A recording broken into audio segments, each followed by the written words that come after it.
Hi, what's up, fellas? It's Sunday out here in the backyard.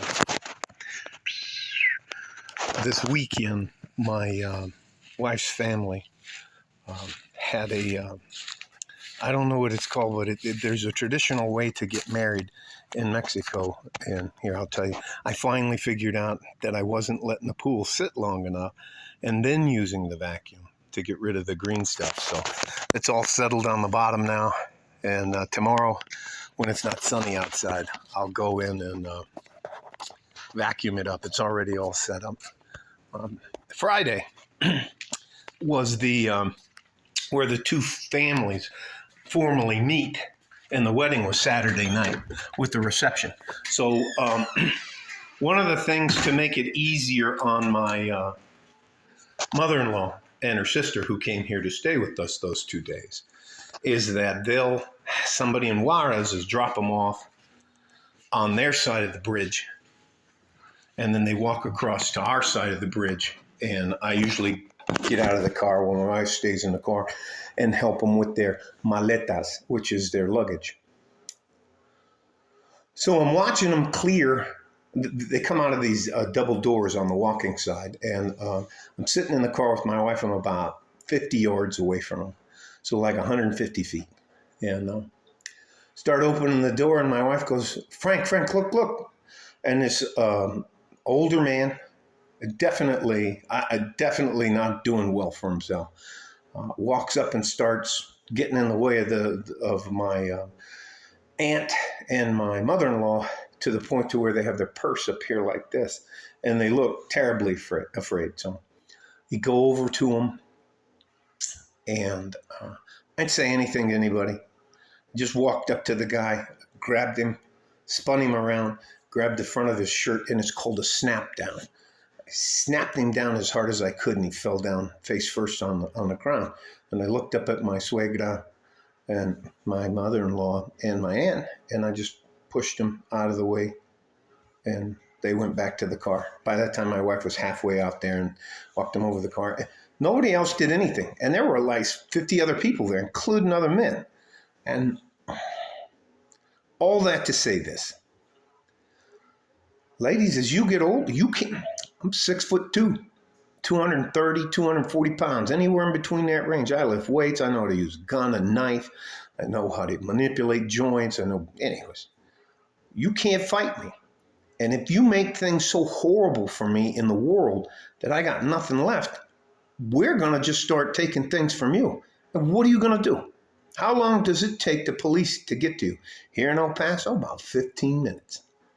A lot of things can happen to you in 15 minutes, ladies. I highly suggest if they allow you to carry a gun, you carry a gun, but you learn how to use it. You need to know the difference between loaded and chambered. Anyways, you need to know how to use a knife. You need to know how to use pepper spray, and you got to practice deploying it. You can't. Anyways, let me just stop.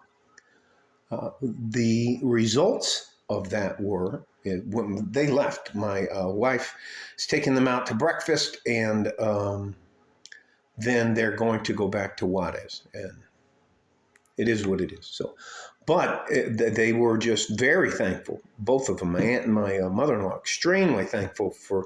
And to me, I didn't do anything that any other good average man wouldn't have done to protect the people in his life, and that is so undervalued in our system now that it made perfect sense to me that none of those other guys wanted to lift a finger to do anything, and they could have gotten there before I got there.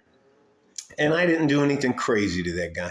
I just, when I snapped him down, I think he hit his head or his chin, and scuffed up the palms of his hands where he tried to brace himself. But then I waited for him to turn over, and I just looked him in the face. I didn't say anything to him. I didn't point my finger at him. I wasn't trying to act like the white knight pretend. No, it wasn't anything about that. I just wanted him to know who I am and what's going to happen to him if he messes with those two ladies. But before I got there, those women didn't have anybody whose protection they were under. And you can make fun of this ladies and laugh and giggle about all that stuff, but 80% of the people I trained were females, and they only came and needed martial arts training, gun training, knife training after they had been in a physical altercation that turned very badly for them. Also, ladies, I'm going to link in the description a video about a woman in Kentucky. I believe they found her like August 30th, 3 or 4 days ago. They found her chained to the floor in a home in, I believe, Louisville, Kentucky. The world has been made so safe for women that they absolutely undervalue and underappreciate one of the primary objectives to having a man in your life is for. So, anyways, the people have been calling my wife, telling them to say thank you to me and stuff like that. But I'm not really. I don't get along with a lot of people. I don't. I intend to enjoy my own company, and that's it. I believe that our job as a man, one of our primary jobs, is to protect.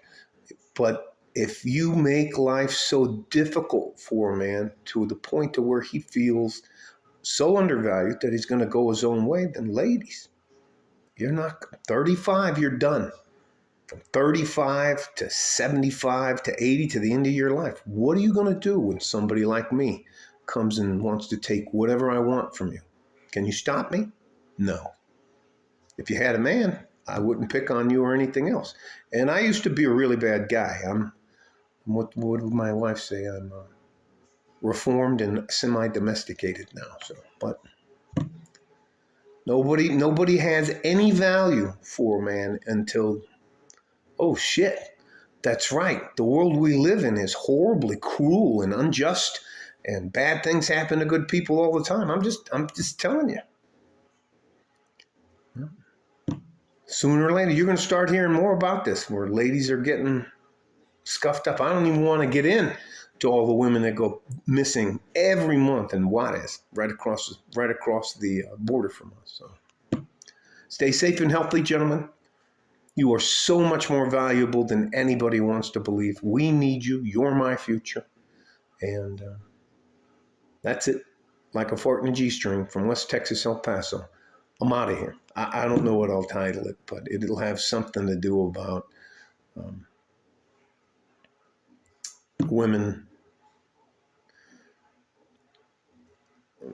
don't really think about a man or self-defense until something bad happens. And that's too late, ladies. All right. Bye-bye.